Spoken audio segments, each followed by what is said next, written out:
Ok, très bien. Au niveau des particularités culturelles, est-ce qu'il y a des choses qui t'ont marqué? En quoi les Italiens se différencient par rapport aux Français? Alors, les Italiens sont assez fidèles à leur réputation, hein.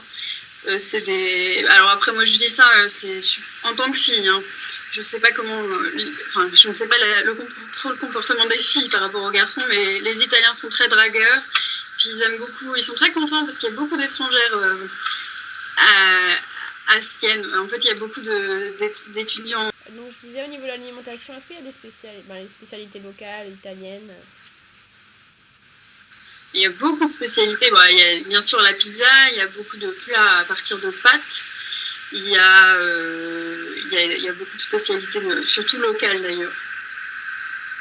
La cuisine italienne, moi, me plaît beaucoup. C'est vrai que parfois, je regrettais un peu le pain français et les viennoiseries françaises, mais ça allait. D'accord. On va passer au logement. Donc comment tu as trouvé ton logement? Est-ce que tu l'as trouvé avant ou après ton arrivée sur place? Alors, en fait, quand je me suis inscrite donc pour l'université, enfin, quand j'ai été acceptée à l'université de Sienne, on m'a envoyé toute la documentation et il y avait possibilité de postuler pour la résidence étudiante. Donc moi, vu que je me disais que ça serait forcément moins cher et que j'avais envie d'avoir quelque chose en arrivant sur place, vu que je ne savais pas du tout à quoi m'attendre, j'ai postulé donc pour la résidence. C'était assez facile d'ailleurs, il n'y avait pas beaucoup de documents à fournir. Et j'ai eu la réponse donc un mois avant peut-être pour me dire que j'étais prise. Donc la particularité quand même, c'est que les étrangers, donc on est dans des chambres doubles.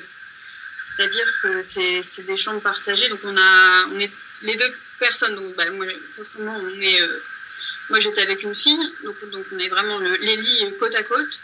On a notre salle de bain pour nous deux. Et ensuite, il y a une cuisine accessible pour tout l'étage. D'accord. Donc c'est plutôt bien meublé? Ça va, enfin, ça dépend des résidences, parce que c'est pareil, il y en a beaucoup de résidences un peu partout dans la ville. Moi, j'étais juste en dehors des murs, mais vraiment à un quart d'heure de la place principale. Et c'était un bâtiment relativement récent. On avait même un balcon. Et c'était calme, c'était bien. D'accord, très bien. Donc on va passer au coût de la vie. Donc est-ce que c'est plus ou moins élevé par rapport à la France? Donc au niveau déjà du logement, de la nourriture, des vêtements, internet, téléphone, éventuellement matériel scolaire? Au niveau du loyer, c'était 230. Donc c'est un peu moins cher qu'en France. Après, le coût de la vie reste assez proche. C'est peut-être un petit peu inférieur, mais ça reste assez proche. Les abonnements téléphoniques sont assez chers. Donc j'ai pas dû trouver la bonne affaire, je pense. Mais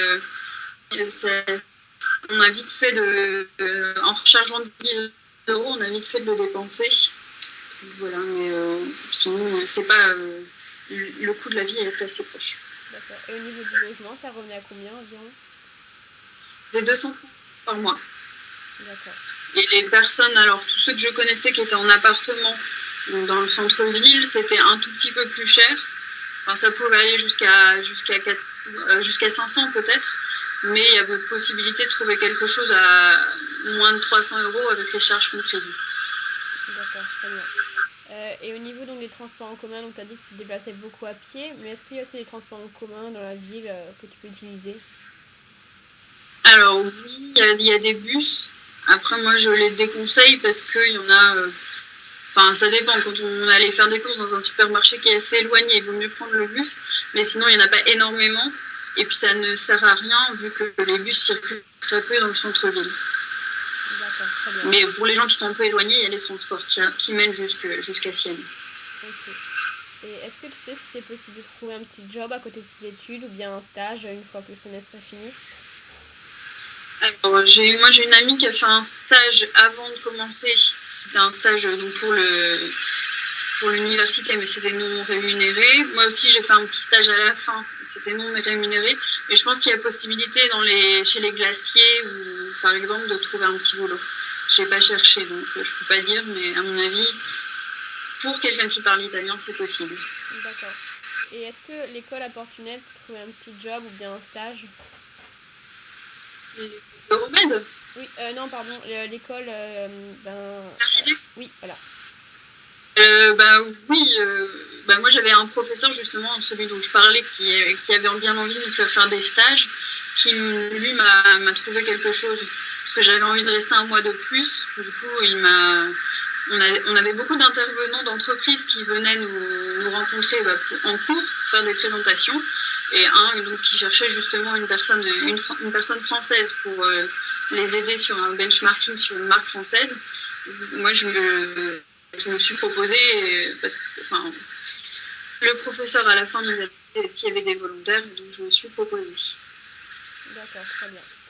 Donc, on va passer à la dernière partie, avis et conseils. Donc, qu'est-ce qui t'a le plus marqué ou les éléments qui t'ont le plus marqué pendant ton échange?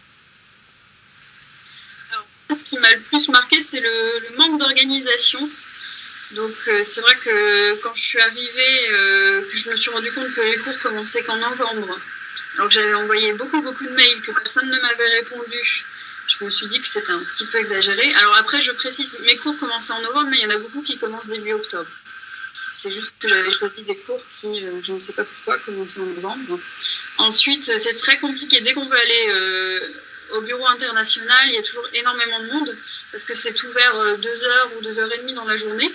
Donc forcément, tout le monde s'y retrouve au même moment. Donc bon, les personnes du bureau sont très très gentilles, mais c'est un peu fatigant d'attendre très longtemps. Donc ça, c'est pour l'aspect négatif. Après, moi, j'ai un très bon souvenir. C'était vraiment très sympa. Il y avait une bonne ambiance. Le groupe Erasmus était dynamique, organisait énormément de choses. Et bah, la ville de Sienne est vraiment très agréable. D'accord. Voilà, c'était la Dolce Vita. Très bien.